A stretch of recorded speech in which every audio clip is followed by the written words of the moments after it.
Ano nga ba ang possible causes ng appendicitis?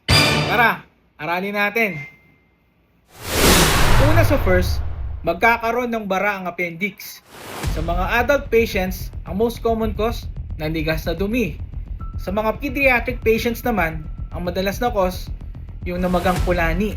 Halimbawa na nagkaroon ng trangkaso o ibang systemic viral illness ang bata.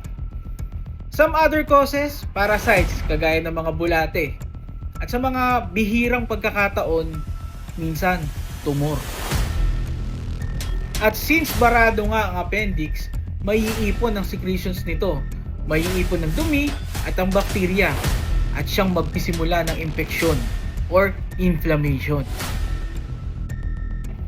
Ang inflammatory chemicals na ito ang magpo-promote ng pagpunta ng mga white blood cells doon sa appendix at eventually ang pamamaga at pag-form ng mga nana.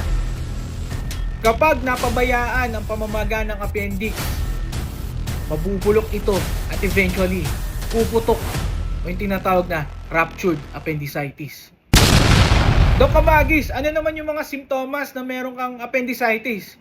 Una, pananakit ng tiyan. Nagsimula dito sa ibabaw o paligid ng pusod na lumipat naman dito sa kanang bahagi na ibaba ng tiyan. At kapag lumipat na dito sa kanang bahagi ng ilalim ng tiyan, ang pananakit nito, susundan na siya ng paglalagnat, pagsusuka, at kawalan ng gana ng pagkain. Kaya pag naramdaman mo ito, Kabagis, magpa-check up ka na. Talk about this, let's go!